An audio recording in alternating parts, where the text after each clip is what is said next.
I got IBS. Diagnosed. Yeah. Lactose tolerant? You No, can't drink I milk? don't got milk. So you can drink milk, you just can't eat nothing else? No, What sort of engages irritable bowel syndrome? groceries.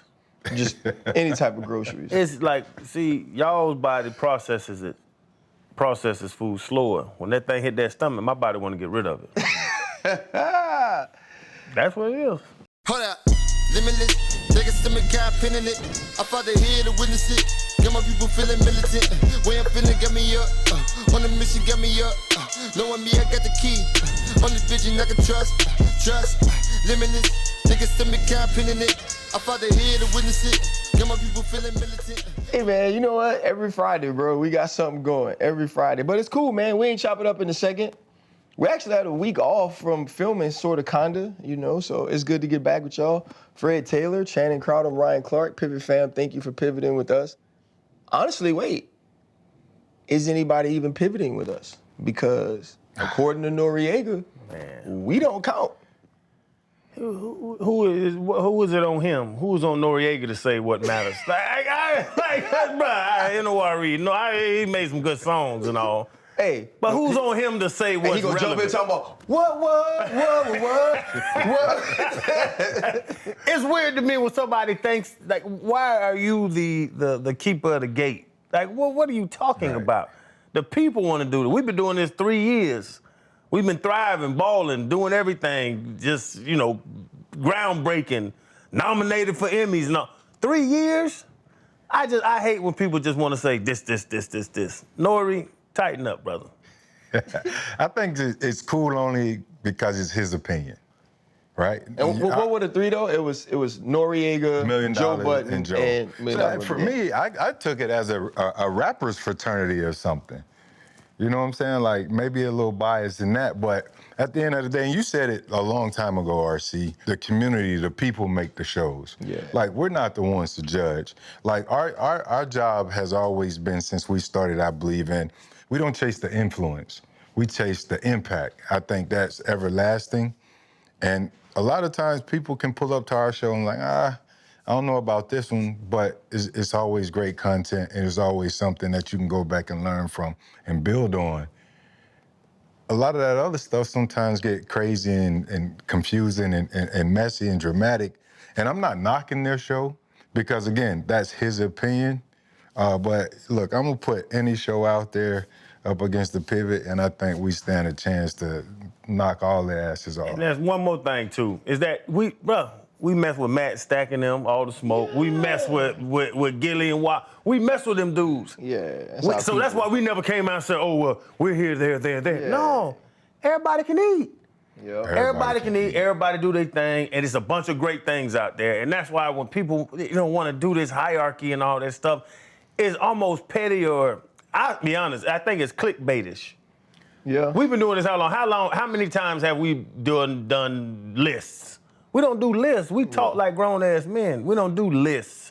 So that's the thing, man. But I thought it was a little bit of that, too, because rappers are good at that. Like, how can I get people talking? I think the truth is, bro, I ain't stressing over nobody or no list I don't make. I only care about the list I'm on. You mentioned the impact. Like, that's what I care about, right? Like, and the other part is this. Everybody wants to talk about who's winning. Right, so you exclude the people who are losing. Other people losing don't make us a winner, right? That's a loser's mentality. I want everybody to shine. I want everybody to get it. For me, it's about the people we impact. It's about the people we inspire. And that's what invigorates me to keep doing this. And I think the difference between what we do and what that was is we don't want it to be a competition, right? Like when we set up to do this show, we set up as us three, if it's just us, or us three and the guest, and then we let that ride. I think that's what has to be important about what we do, man. Do the best content, make your viewers a priority, and those people give me the kick, give me the go, give me the fuel, give me the fire to be invigorated to come and do this every week. Because it's a lot of times, bro, we jump in and we do this, and you fresh from work, you fresh from doing something, I'm fresh from doing something. And when these lights cut on, we gotta cut on for the people. And it's people waiting outside the bathroom when you using the bathroom. It's people tapping in with Freddie T when he's walking. It's people having a conversation with me about normal folks that just want to come on a pivot because they want to share their story with us. And I think that's what's important. So I want Nori to keep shining. I want $1 million worth of game to keep doing their thing. I want Joe Budden to keep doing his thing, because the more people in our space that continue to grow this to where this becomes one of the main platforms in all of media, the better it is for us. So you're right, bro. Y'all the ones that matter. Except for when I'm walking through the airport and 100 people tell me we matter. Yeah. Don't stand outside the bathroom, y'all. I'm uncomfortable with that, because I'm going to be in there for a while. Like, if I'm in there for 45 seconds, but if I'm in there 8 minutes, you know what just happened in the bathroom. And the other piece is, too, a lot of times you saw them going in. Then they follow, I see them coming, and I take that right, and now they out there for 15 minutes. So now you know what I did. Am I supposed to shake your hand? I washed my hands, but... Do I dap you? You still know where it been, though. Yeah, I was just in there taking the shit. I got bad stomach. I mean, here's the other thing. You nasty. When we walked in the room earlier, you was playing with your meat. I was not playing with my meat. I shaved my privates. And when that first day of regrowth of hair, you get the itchies because So you just shaved it yesterday, razor, clippers? 2 days ago. The Manscaped, the little rubber clippers, and they never catch your scrotum. I love it. But me and Asia was getting after it, and I was like, I'm gonna show out for it today. I'm gonna get that extra inch. See, hey, you trying to let that thing? That thing peek out like no this? more peekaboos. That bitch on the prairie. That bitch all the way. Hey, you see that little man? You playing helicopter? Yeah. Where you go? Listen, I like to do the TikTok. I like to do the TikTok. Hey, listen, for everybody out there, y'all would think this is an ad, but it's not. Manscaped, y'all owe us. Let that little manscape. You stupid, bro. One thing you just said, and I've talked about it before, the philosophers in our life, sometimes rappers speak about Nori and them. My man Wayne, love Lil Wayne, Mount Rushmore, I say, top 4 of all time for sure. The phrase, and I go by, I even talk in philanthropic conversations I have when I'm speaking, there's a phrase he said, I'm not racing, I'm just sprinting. Yeah. I'm not looking around at y'all. Just in your life, run in a direction as fast as you possibly fucking can, and you're gonna get to something successful. If you always look to your left and right, you cannot run. You never see an Olympic sprinter doing this. No, they looking at the damn finish line. Well, the other piece of it is too, though, dog. Like, if you constantly, like I always said this, if you got this big old house, right, but it's the smallest house on your street, and that's what you internalize, that's all you're gonna remember. You can have 10,000 square feet, and all you're gonna think about is all these houses around me are bigger than my house. And you can't accept the fact that you came from a 2-in-1 when you was growing up with 5 people in it, and now you got 10,000 square feet. And I think that's the biggest thing. But Fred sent me something the other day. It was a clip of Gilly talking to Joey Badass. Yeah, accused the OG of gatekeeping. Yeah, and I thought it was really cool because Gilly, who is one of the realest, is speaking from sort of a standpoint of like, I got it right now. Right, he never had that in rap, but in this game, he kind of has it. And he's saying, like, you see a youngin' that has potential. You see a youngin' that's coming up. It's like they draft the first-round linebacker when you in year 6, right? And he was like, I can't put him on because he gonna come take my spot. And Joey was like, nah, like, we gotta change that mindset. Fred, what made you even send that to me, and what kind of piqued your interest in it when you first looked at it? I mean, first off, man, shout out to 19 Keys, the intelligent brother, always talking about having high-level conversations. And when it was clipped, because the interview was done a minute ago, but that was clipped and was circulating, it reminded me of my time in Jacksonville, on the surface. I was there, going through what I was going through, and they drafted 6 running backs in my 11 years there. They brought in another 30. Obviously, to put them in position to possibly take my job. And what I ended up doing was pretty much like the thoughts that Joey had. As a collective, we can be better together, right? So I would teach these guys. I would embrace them, bring it in, teach them, show them the ropes, then let's go compete. Because what God got for me, God got for me. I'm not threatened or insecure, or I don't have an ego that's gonna, make me look at these guys a certain way and not want to see the best for them. I want the best for you, right? So I just thought it was a clip, man, that, it was perfect for that situation, but it also reminded me of us as Black people. They talk about group economics and getting together and doing things together and collabing, and you don't see a ton of that, right, in our community. When it is, it's beautiful, in my opinion. So yeah, it was just something that stood out. I know where Gilly was coming from, right? Because what stood out to me in his comments were family. He said, I gotta make sure my family good. So if I gotta do anything, whatever I have to do by all means necessary, I'm gonna make sure my people good. And that's even if I gotta protect my position from the guy who's trying to get my position, right? And I agree with Joey as well. So I thought it was dope. But yeah, it's not a limited amount of food. You know what I'm saying? Like he said, everybody got it. You know what I'm saying? I want you to take food off my family's table. There's food for everybody. And that's the thing, it's the crabs in the bucket. You going up, I'm gonna pull you down so that I can get up. No, how about you reach back and help that other crab up, and then he jump over and you jump over, and that's the thing too, speaking of the Black community, that I know a lot of other communities do. I got this thing, hey, jump in with me. Do this with me. I got other communities that ask me to jump in with them because they know that we got some sense, and they know that, you know what I'm saying, we're businessmen, and it's not usually other Black men that ask me that. My Jewish friends, white friends, my Asian friends, I've been presented so many opportunities with other communities that I've been accepted into because they know, okay, he's a good dude, he's a good guy, good family man, whatever it is. But that's the one, like you speaking on that about the Black community, I think you can go back to, we talked about buck breaking, we can go way back to wherever we want to go back in the 1800s of this. But that's the thing, the crab in the bucket mentality got to stop. And that's what, and I'm not saying Gilly's talking about, he's not a crab in the bucket, but if you're successful, my family can still eat while your family's eating, eating. And I think that's what we need to break up that conversation. And Joey Badass, I love how he was talking.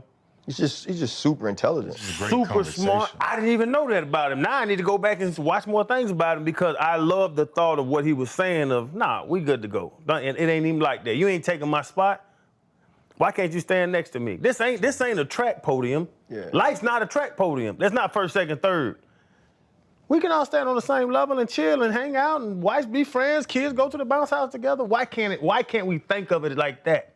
Where let all our kids go to the bounce house together. Not if your kids at off the wall, now my kids at flying squirrels. No, we all at off the fucking wall. Right. Like let's look at it like that. I think Gilly's talking about the hustler's mentality. Yeah. Which is the evolution of the token Negro. Right? You started talking about the past, but the house Negro who was acceptable to be in the house, he was the Samuel L. Jackson and Django in the way that he treated the people who were picking the cotton, right? And then it evolved to the token where we could have one in the building. And so it was history that made you feel like spots were limited. And so now when you hustling to continue to get to the top, you feel like, well, there's not enough spots for all of us. So if it's not enough spots for all of us, how do I keep mine? When really, as the OGs and as people who have made it, we should look at everything, all of these adversities. It's just like a valley, right? It's a river. We got to lay something over that so we can get over. And when we get to the other side, we can't pull it from the young kids. We got to hold it for them. We got to hold it so they can walk across too. And I think if we start to think that way and we show them that now they're going to do the same thing for the next generation. But it is sort of that mindset that there isn't enough, and you're right, for such a communal culture, because we are, right? You know, in your family, when you made it, other people made it. Mm-hmm. When you made it, other people made it. We got to get that outside of our households. It got to be, okay, I got it. How I put Chan on? Okay, how Chan gonna put Fred on? How are we gonna continue to move this thing forward and figure out how we become the organism, right, that runs the organization.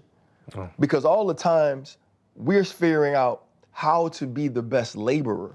We got to figure out how to be the best owner.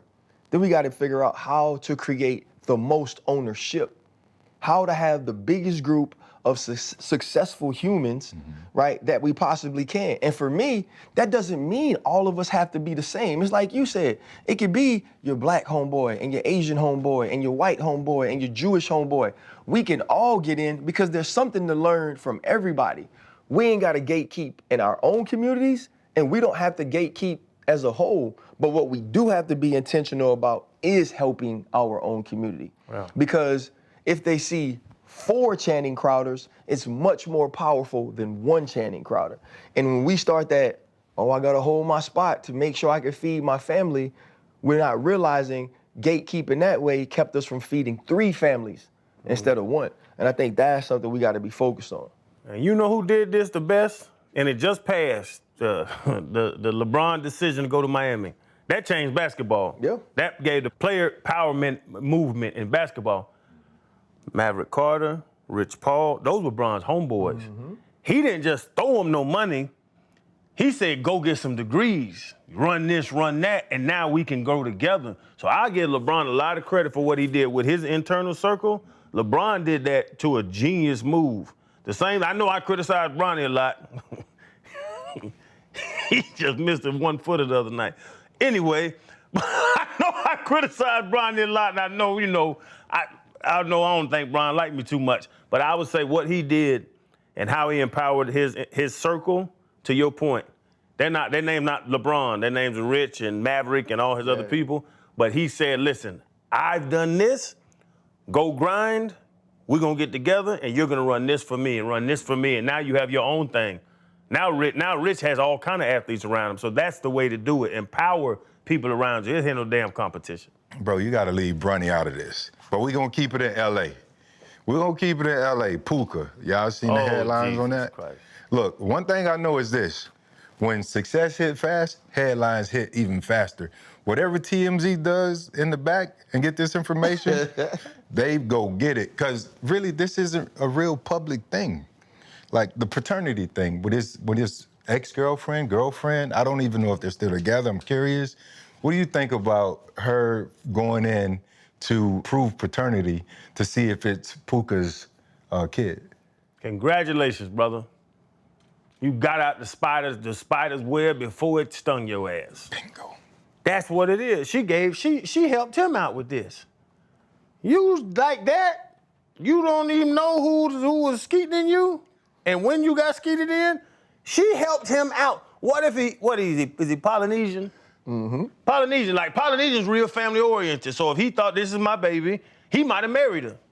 He might have married her to be right, and my grandmama doesn't want me to have kids on the outside and all. He might have done some dumb stuff. She gave him a quick out. She helped him out. Congratulations, Puka Nacua. The dummy, the girl, she made a bad decision, but she helped out Puka because now he knows that she was out there letting other people go raw in her while he was too. Channing, hold up. See, we can't let Lil Bruh jump in like that. Know why. Lil Bruh be loose. That's real.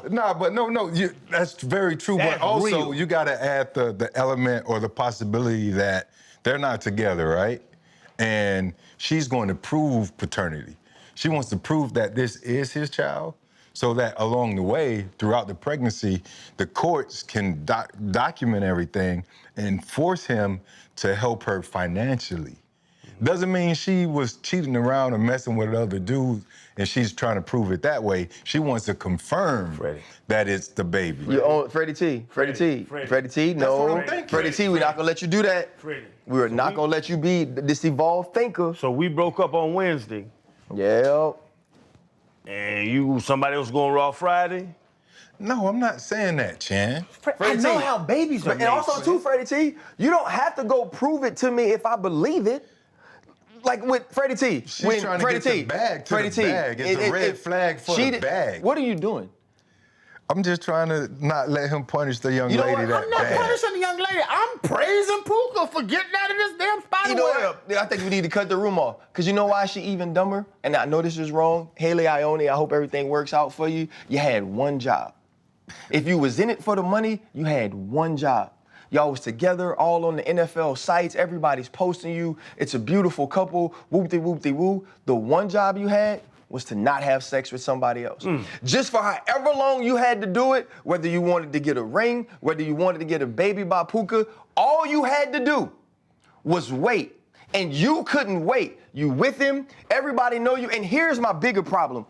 And here's why if I'm Puka, I'm praying it's not my baby, because nobody was hitting her saying, hey man, like when homeboys ask you, man, who old girl you was with? He not be like, oh, I was with Haley. You know what he's saying? I'm with Puka Nacua girlfriend. Every time she called, her name in the phone is probably Puka Nacua girlfriend. When it ring, that's probably what happened. And it's probably not her picture. It's probably Puka in the fade, in the corner, right here, when it ring. And somebody like, oh, you know Puka? You like, oh no, I'm hitting this old lady. That's what she did him. You had one job. If you weren't truly there for him, and now too, how we tell young people, yeah, man, get you one before you go to a league, before you got money, somebody that was down with you when you ain't have nothing, when y'all was eating ramen noodles. I can't even tell you that now, because he came into the league with her, and she still was foul. Still ran. And so, for Puka, congrats, man. I pray that it's not your baby and that you don't have to deal with the decision-making that comes along with knowing that somebody you trusted did that to you and now got you on Front Street. One, on the dude phone, that it could be his baby too. Two, publicly in all of the social medias, all of the medias. One job. Chad, one job. I love when RC talk like uses his crib accent. Yeah. She did one to him. Oh no, listen. I thought about that. I love when he. That ain't Ryan Clark. That's Mike Clark. That was Papa Clark come out of. She could have had a little bit more patience for Puka to become Luka with the big bag. But you might be right. I could be wrong. But I'm giving her the benefit of the doubt that she's a smart girl who needs help financially now throughout this pregnancy, so she can carry their beautiful baby. But do you know how you get financial help for our beautiful baby? If I'm 100% sure it's our beautiful baby? Fred, she needs a paternity test. We all know how children are made. You've lingered, and I've lingered. When have you guys seen a woman or a girl in this situation? They celebrated on Mother's Day. They did the reveal, a baby boy. She could have ran with that for forever, and Puka could have thought all this time, even when he cashed in the next couple years, that look, this is my beautiful baby boy. So you're giving her I'm telling credit. you what she could know. So you have said she's dumb for doing what she's doing. Tell me though. So you're blaming it on Puka. So you're trying to. I'm not blaming it on Puka. What I said was maybe she isn't as intelligent as I'm trying to make her out to be, because she should have waited. But I wanted to highlight that. You know what she should have did? Women that have been in this situation, ain't nobody going to volunteer to take a paternity test if they're unsure, especially if they're after the bag. No, nobody's asking you to take a paternity test if I am sure. That's why I'm congratulating Puka. This was great for him. Think about it, 18 years if he done paid for this baby, did all this. 18 years. 18 years. In 18 years. Yeah, one of your babies, and found out it wasn't his. Kanye said it. When I saw the story, I said, my man Puka that came up on this. That was my first response. You know what he should have did? He should have did like Tyler Lockett. Man, listen. Flag on the play. This is ridiculous. Flag on the play. That is beautiful. I don't care what you say. What's beautiful? That man waited because of his Christian values, bro.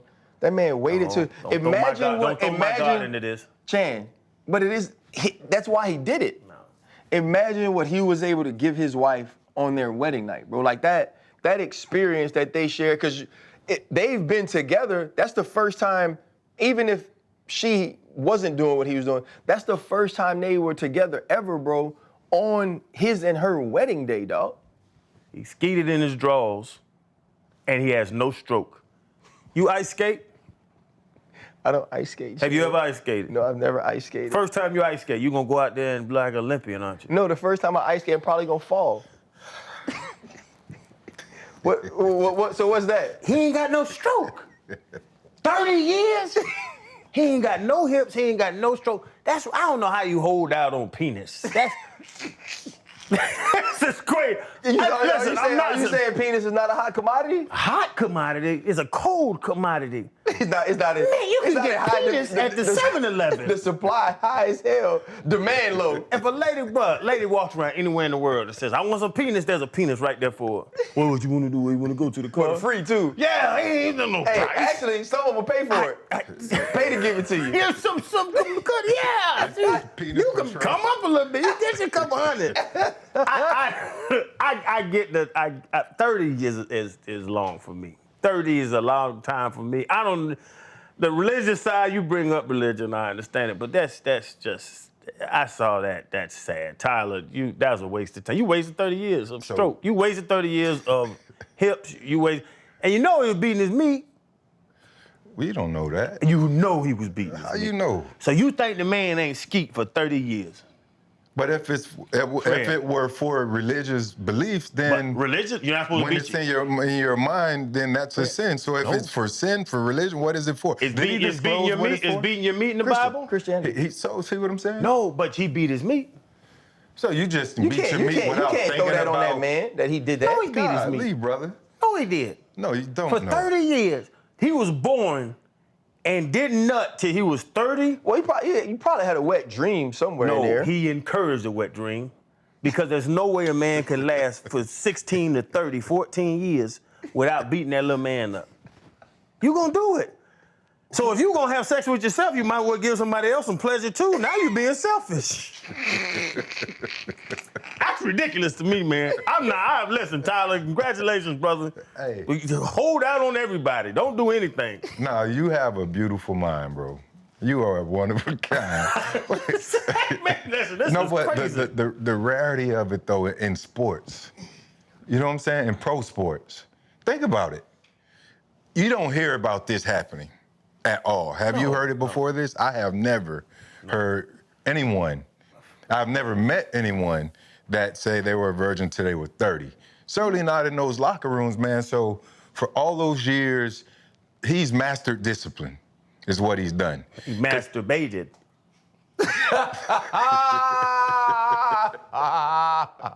So he's mastered discipline, bro. Because being in the locker room, there's a lot of temptation in there, man. Just like we talked about. Somebody pulling up with such and such girlfriend or such and such daughter in their phone. Then all of a sudden, you want to go and you want to try something, and then you're trying to pop off. So I commend the man for making that journey. I'm like you, 16 to 30, tough. So here's can I have an alternate view of it? Of course. Right? I have an alternate view of it. One, I think it's a beautiful testament to Tyler Lockett's faith. Yeah. Like, I really do. Also, what a feeling to know that you've never ruined a relationship chasing something else. He's got to truly feel whatever he wants to feel for everyone because his relationships and his decision-making wasn't run by sex. And what I mean by that is this, and you may know different men than I know.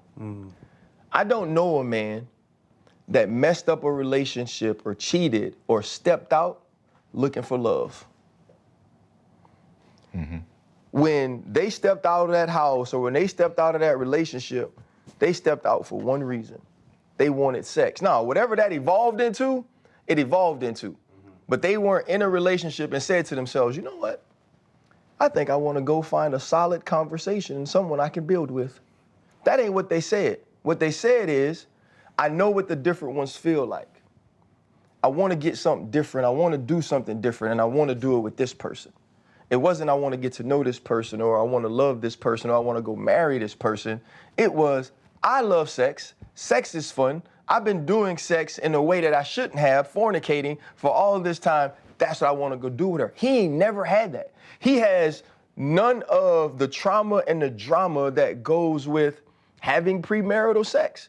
And so even if it's going to be a process for him and his wife to learn, Like, she's gonna get to share with him that, damn, he's doing something with me that he's never done with no other woman. Like, for us, that had to be like giving them something or going somewhere with them or allowing them a different access and priority in our life.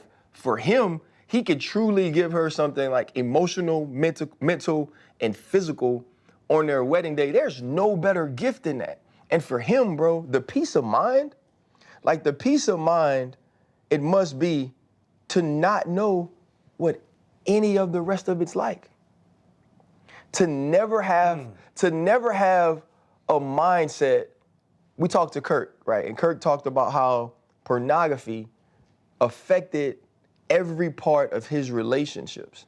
I believe that other sexual experiences affect your relationships too.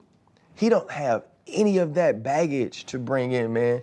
And to do it for the reason he did it, for his Christian values, bro, I think it's beautiful, man. And It is. you know, I commend him because he's better than your boy. I don't know if it's better.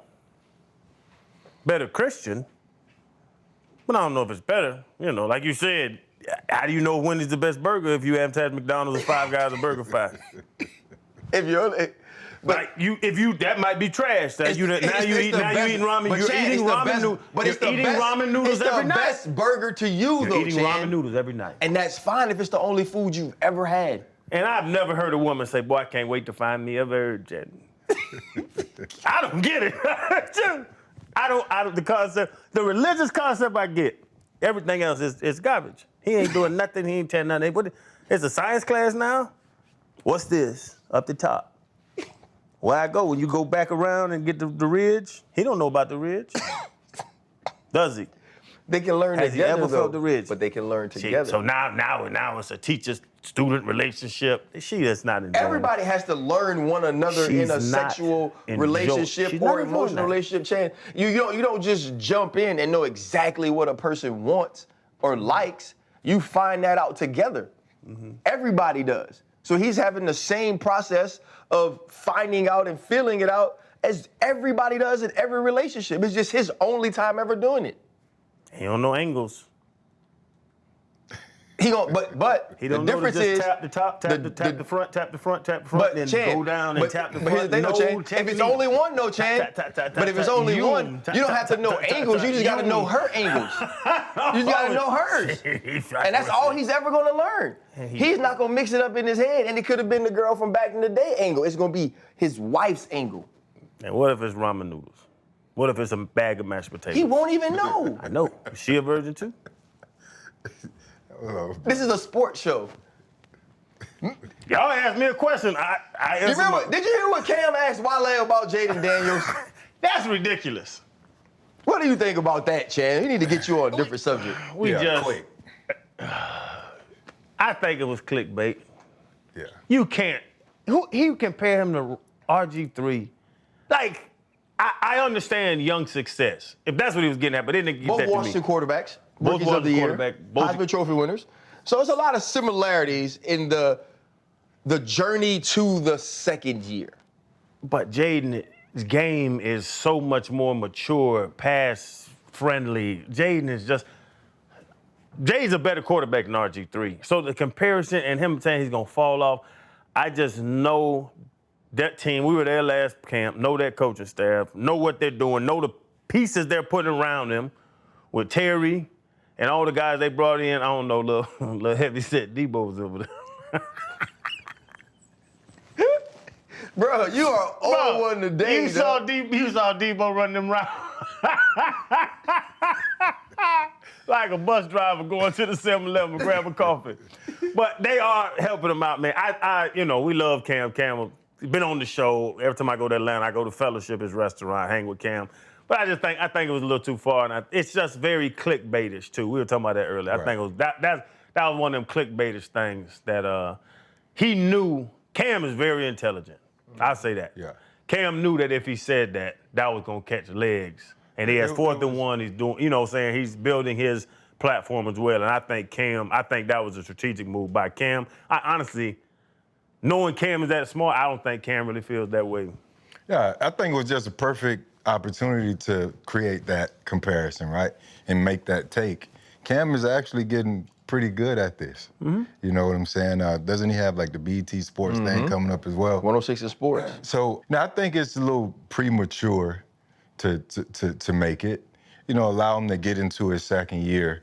But it doesn't hurt Cam either way, whether he projects this or even if it's just insight, because Cam himself, he's been doubted.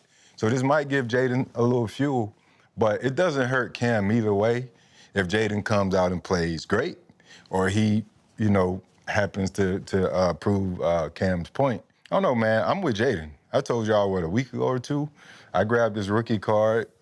I ripped the pack, $3,000 rookie card. So I'm excited about that.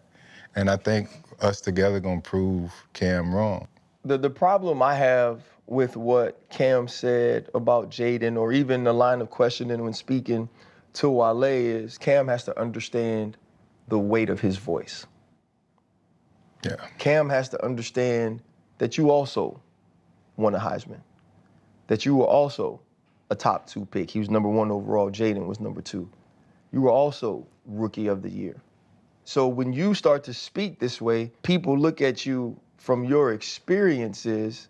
You're the expert, right? And then now you flip it to Jayden. Legitimately does nothing to anyone. Nope. Leads his team, plays football, stays out of the way, works his butt off. There were so many other ways to approach who Jayden could be in the second season outside of the sophomore slump, outside of the drop-off. We could approach it at how our team's gonna defend him differently now that they have tape. Can he get back to the NFC Championship? Does he take the next step and become a top-tier quarterback along with the Lamars and the Josh Allens and those guys? Like, that's the conversation you should be having. The conversation with Jayden Daniels is, does Jayden Daniels become the best quarterback in the NFC? And then you say, obviously, going into the second year, that's when we see players take the biggest jump, but it could be difficult at quarterback. Now you can have any conversation around that you want. Any negativity you bring, I don't care how well thought out, I don't care how much analysis, analytics you put into it, the statistical input, it's hate. I'm not saying he's hating. It's going to be taken as that by everybody else because all this young man has shown you is that he excels. All he's shown you is that he has great leadership qualities. This is an opportunity for you to be, to me, Cam should have took the opportunity to be wrong if Jayden doesn't excel this year. He should have went all out. I've seen this before. I've watched him throw the football. I've seen the big plays he's made. You get to the NFC Championship and you realize he carried a team there that actually wasn't that talented. I know what this kid could do. And then next year, if he falls off, you can say, you know what? I was wrong, but I expect him to step back up. Because when you were getting dogged, you needed somebody to do that for you. Be that for Jayden Daniels.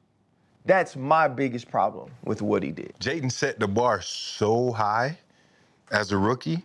Anything less than the NFC championships, or let's just take it down a step and say anything less than the playoffs, then that's gonna technically be a fall off, right? So he set the bar high, and I'm sure Jayden, he wants to take that next step, and I believe he will, because what he did for the Commanders hadn't been done in that organization since Doug Williams. Man, we got to be better at saluting the younger guys as the OGs and showing love and encouraging them. But you're right, Cam could have approached it a lot differently, and it's set up. And I thought Wale and his responses did a great job. I think what Draymond said when he was on the show a couple weeks ago, when he was like that rite of passage. I think once you don't play no more, you don't need a rite of passage with the young dudes. They don't have to prove that they belong. And I think that's kind of the thing with Cam. Like, I thought about you saying, like, they literally lived the same life. Balled in college, got drafted high, ran the team. Switch schools. And Cam ended up winning the MVP. Was that what was that, 15? 15. So, like, Cam's done all of that. But that whole, no, I won the Heisman too. You ain't win the NFL MVP yet. Like that whole rite of passage thing. I understand when you're in the locker room, you're in the game. You told stories about Troy Polamalu. You told stories about the dudes that you came in with, and dude kind of took you under their wing, but had to see if you was that real dude. Everybody did. I talk that Zach Thomas, Jay Taylor all the time. When you retire, show boys love. Why say he's gonna fail? Not he's about to be me. He's about to win an NFL MVP in 4-5 years. But you know what, too, though, Chan? Like, my biggest thing, and I do this all the time, maybe to a fault sometimes, especially when talking about my position, the people that play my position. The first thing I always say, no, you know, Jesse Bates could do that. I couldn't do that. I didn't have that in my game. He's a good player because of this. And no, if I watch the film and something isn't great, then I can analyze that. But especially players who are playing well, that play your position, imagine every running back we've had come on this show idolizes this dude. Imagine if Fred just came on the show one day and pissed on one of those dudes. Mm-hmm. They're feeling about that because they respect him, right? They idolize him. And they know that he knows what he's looking at. Mm-hmm. So they're gonna respect his opinion. So if he says that they don't have it, now they like, well, damn. If they know they got it, one, I can't F with Freddie T. Like, why would he hate on me? Like, he did his thing already. Right. Yeah. Or two, if they don't have that self-assuredness, wait, damn, like, should I be better? Am I missing holes? Right, and so I think, like, we do have that responsibility, especially in this platform, when it don't have to be clickbait. It don't have to be TV. It could just be your natural feeling. It's okay when we sit to go, you know what? I really like this kid. Mm-hmm. You know what I'm saying? Mm-hmm. And so I think that's the harder part about where it was said. You guys ever hear the people say it's too many podcasts? Like, they wish there was inflation on the podcast equipment? Because everybody shouldn't have a voice, right? I know we were talking about, this made me think about the OGs. Like, are the OGs just sloppy? Because Asante Samuel made some comments the other day in calling Chris Carter overrated, right? So he wasn't very good. But those comments stemmed from what Chris Carter said about Ocho Cinco, about Chad. He said there's no way, he said he has a slim chance to none of making the Hall of Fame, and that Chad wasn't very good. And Chad took the high road, didn't comment, say anything crazy. He took the highest road. What do you think about, I don't know if you've heard Zunt's comments, but even starting with Chris. Was Chris out of pocket and out of line for creating this whole thing so that people can come back and, you know, say what they said about him? It's their opinion, but like, why at that age do you just badmouth people? That's what I get up with Cam. And I tell Cam, I'm sure I'll see him soon. I'll ask him about the Jayden Daniels stuff. But, like, what does it get for you to talk bad about? Like, what is it really questioning Chris Carter's ability? He's a Hall of Famer. Football said he was one of the best ever. I agree he was one of the best. I watched him in Minnesota. I love Moss, too, and him and Pep. Hell, Pep came down to Miami. I thought we were going to get Minnesota Pep. We didn't get Minnesota Pep. I was excited about Minnesota Pep. Nick Saban was hot, wasn't he? He said the best one for Joey Harrington's goofy ass. Goodness gracious, terrible year. But yeah, I just don't see what these dudes get from calling these boys garbage, or calling each other garbage, or questioning these dudes' abilities. Like, what are you? And they were all really good players. But not even all of them. Like, is there something inside of you that makes you feel better about yourself to say he's worse?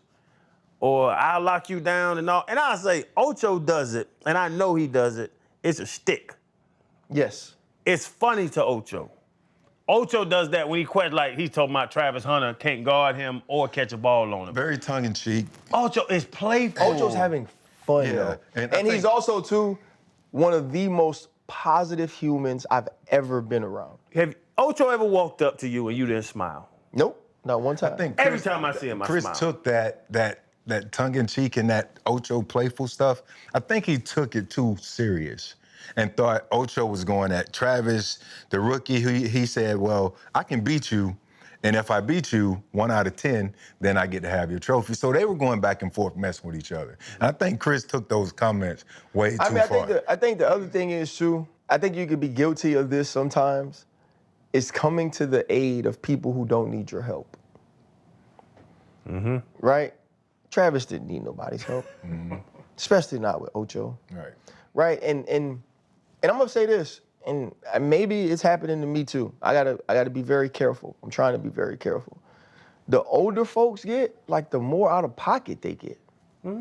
Like, it's like real, like old people in your house. You know how your grandpa get old, your cousin walk in the house, and he be like, damn, girl, you fit to be tied, because she look fat. You know what I mean? And she be like, hey, girl, you pregnant? No, Daddy, I'm not pregnant. He just don't care. Just fat. You know what I'm saying? Yeah. But you know, like old dudes get like that. And so when I look at Chris Carter and what he's saying about Chad, like, that's just not somebody you have to do that to. Yes, Chad says he could beat everybody up and he could outrun everybody and nobody could cover him. That's his stick. Like, that's his thing. Yeah. And he's so lovable. We all love it. And we all know he knows he's lying. Right? And Chris Carter, obviously, he gets a gold jacket. He's one of the greatest receivers of all time, one of the greatest players to play this game. So this is in no way to say that he wasn't good, but so was Chad. Right? And this is my opinion. At their height, Chad scares me more than Chris Carter scares me. Now, don't get me wrong. 100%. If it gets in Chris Carter's hands, he is going to catch it. Yeah. 100%. Top 5 hands in all of the league. Physicality, he was tough, all those things. Chad was scary. Chad made Champ Bailey tell the world, I'm still the best mother effing corner in the world. You know why? Because he went absolutely crazy. They said, we're going to leave you one-on-one with Chad, and Chad lost his mind. And Champ's one of the best I've ever seen do anything in life. And so to say that he might not make the Hall of Fame, yes, that's a resume thing. But to say that he wasn't good is just ridiculous. For Asante, to say that Chris Carter isn't an all-time great is ridiculous. And all 3 of them are very good players. There must be like this cutoff of good where you feel like you're in competition the rest of your freaking life. Because right now, I don't care. I don't care what folks walking to me all the time and they're like, man, I'd have ran you over. Okay. I don't know now. Have a good one, brother. You have a great day. Can I go get this acai bowl? You eating acai now? You eating berries? But it's honestly, Fred is. I'm with you. Yeah, people. Hey man, you getting in the Dolphin Ring of Honor? Yeah, how big the ring? Cause Me too. they ain't got enough space up there for put my name way down this damn. I'm gonna go to buku ceremonies. They don't gonna be for me. But you bring up a point. Is it that? Freddie, I asked you. Is is it when you are right there? See, but on the edge of greatness that depends on who you're subliminally you kind of gotta. It goes back to how we started this whole thing. I ain't gatekeeping that. That ain't for me to decide. I do know what's for me. God gonna bless me, and nobody can take that away from me, right? Some of these guys that they're right there on that line, right? Take Zunt, for example. Just a few weeks back, the whole Deion Sanders conversation. They went at it on Twitter, and then they eventually did a show together. But Zunt, Asante, I call him Zunt for all of y'all, his career, people look at him and he doesn't believe people give him as much credit as he Asante's still fighting for approval. That bingo. See, you summed it up just like that for me. So, and I think that's what it is. I'm not doing that, right? I know what I brought to the table.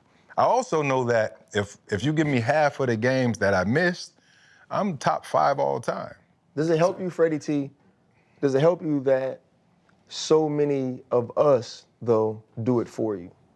Do you feel like you do it more if you didn't have so many people? Not necessarily, but what I do find peace in is in my peers.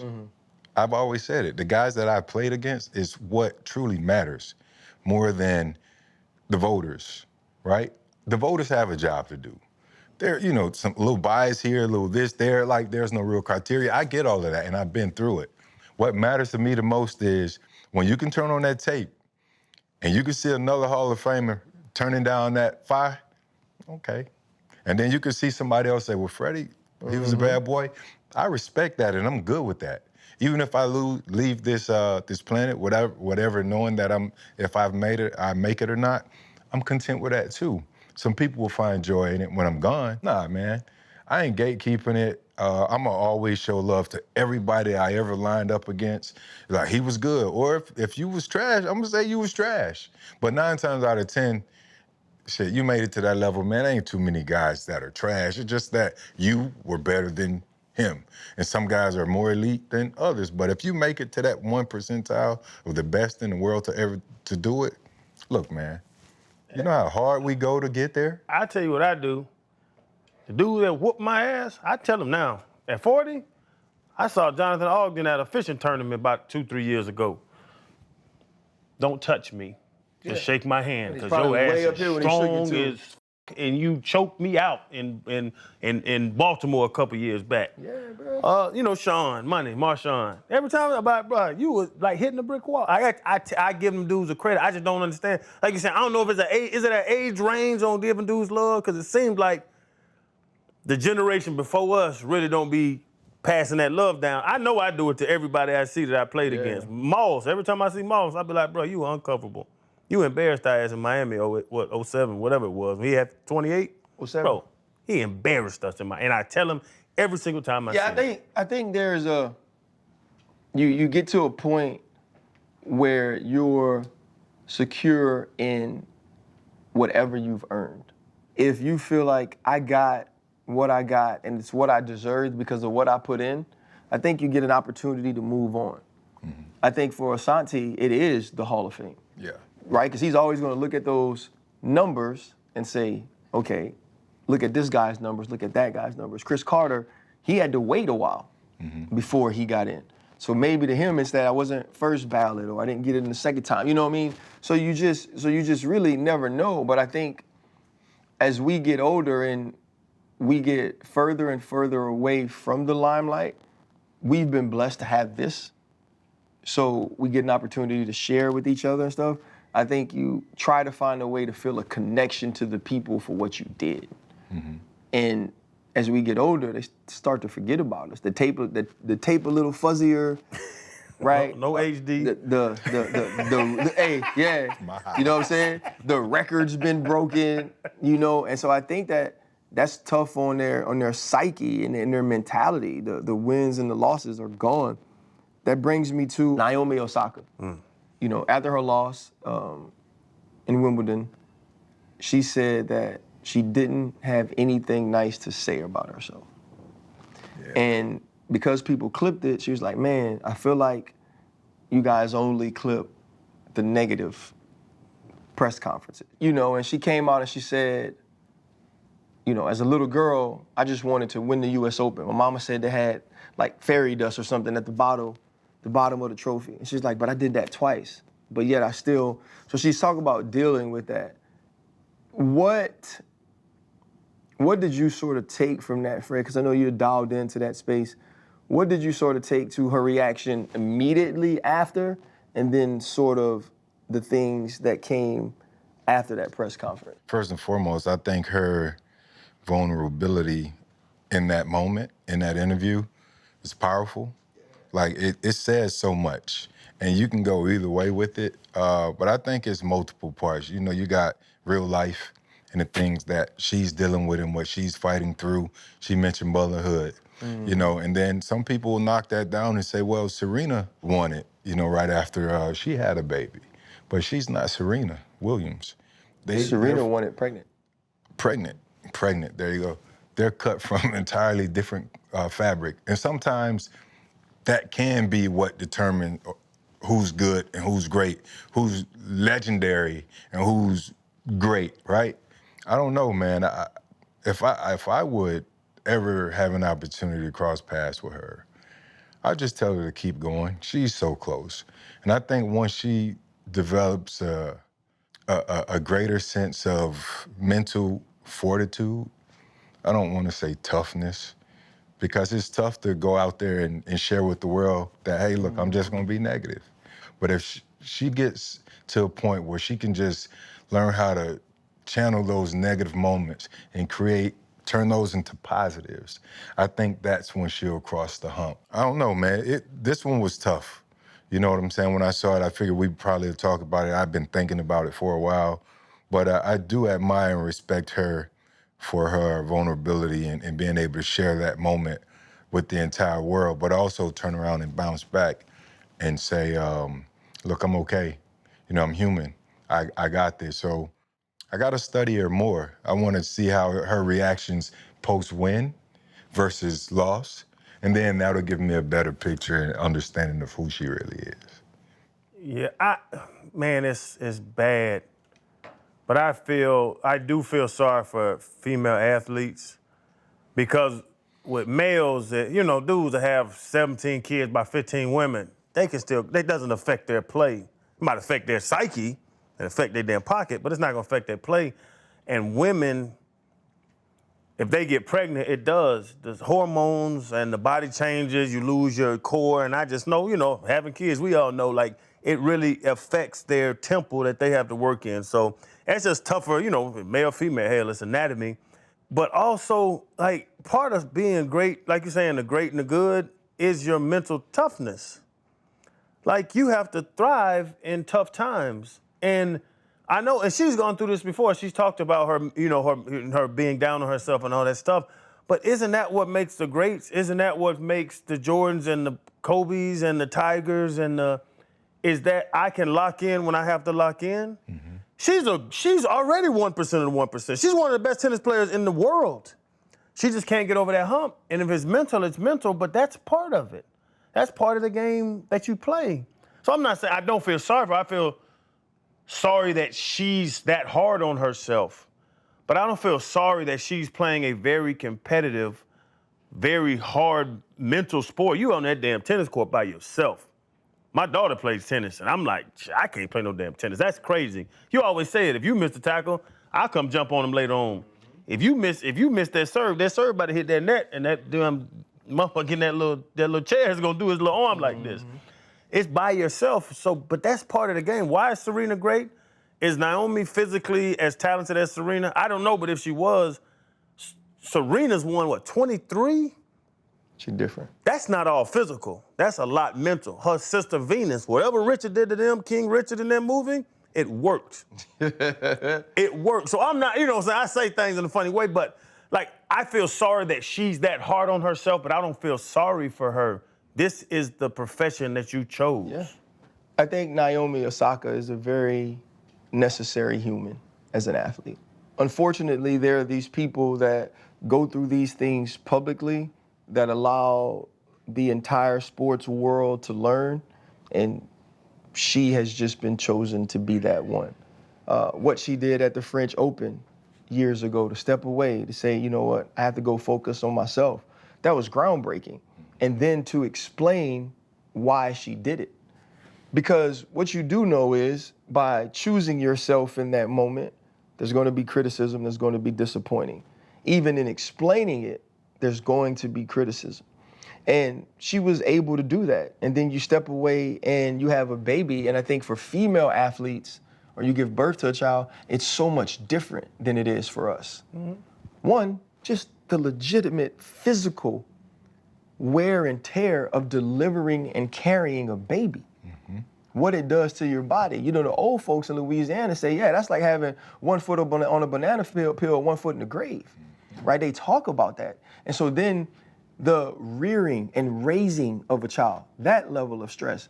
Men don't have that level of stress. We break up, you keep the baby, I'll go do what I gotta do, right? And so now when she's there and she says she doesn't have anything good to say about herself, she's doing what we ask athletes to do, which is be honest, open, and vulnerable. And then she also has to understand on the other side of that, when people are reposting that, they're actually reposting that in support of her because there's somebody else that feels the exact same way that has not won 2 US Opens. Mm-hmm. And even to say, you know what, I'm going to address it, even though I was wondering why this has been clipped and posted, I'm sure she has some clarity on that. I'm going to address it because I'm still hard on myself, even though I've achieved all my dreams that I wanted to this point. Going forward, I have more to accomplish. And as a mother and as a woman, even though I'm closer to the end than to the beginning, I can still do those things. So that pressure is high and I expect excellence. And all of that is okay. I think it's super cool for her to allow us to see it because so many people hide it. There's somebody else that's going through it, right? They're just going through it privately and they're going through it in a different way. She hasn't learned to regulate that. And I think it's beautiful because we get an opportunity to not only learn from her, but she gets to be supported by the public because so many people see her light, see her greatness that she can't see all the time because you know, and I know, the scoreboard often dictates how we feel about ourselves. And I think that's what she's dealing with. So Naomi, man, keep doing you, keep working, keep striving. You'll hold another trophy again. And trust me, all of us have days where we ain't got much good to say about ourselves. We just not sitting on a podium in front of a press conference after one of the biggest tournaments in all of the world. And so, you know, I think for her, man, like God bless her. I can't imagine. And happy birthday to your baby too, because I know, you know, it was around that time. I think with the boy with the bob. I don't think they're together anymore. Corday. With the Dorothy off Scooby-Doo haircut. Was it Dorothy? Who had the bob? Who was Velma? No, Velma was the fine one with the red hair. No. Wasn't Dorothy the nerd with the little bob? I can't remember. The one They ain't together no more? One of them was fine though. The red hair one. She was bad. Yeah. She wasn't better than Jessica Rabbit though. Jessica Rabbit had Heard something. she said? She was like, I'm just drawing like this. Woo! Woo! Woo! Be the pencil. Man, let me be the pencil. Sheesh. Oh, man. But before we go, man, just from the pivot, man, it's been truly heartbreaking to see all the lives lost and lives destroyed in Texas due to the flooding. Man, there was a clip. This man was out just screaming his daughter's name, you know, because he said he hadn't spoken to her. And, like, I just, you know, it makes you think, like, you don't know when you wake up that morning that you're never going to speak to your child again. Or the child doesn't know that when they wake up that morning, or the person doesn't know, this will be my last day on earth. You know, and just to all the people, man, who have lost loved ones, who are still looking for loved ones, man, my heart goes out to them, bro. It's just, you know, Mother Nature, man, is a bitch. And she's powerful, and she does not discriminate. She don't see classes. She don't see color. She don't see religion. You know, whatever's in her way, and, you know, I know it from Katrina, whatever's in her way, man, she's willing to take down, man. And hopefully this is one of those things that can bring people together rather than continue to create more division in our country during this time. And so with that, from the pivot, from our families, God bless you all. We pray you find strength in your prayer, in your God, and in your family. See y'all on Tuesday. Hold up, limitless.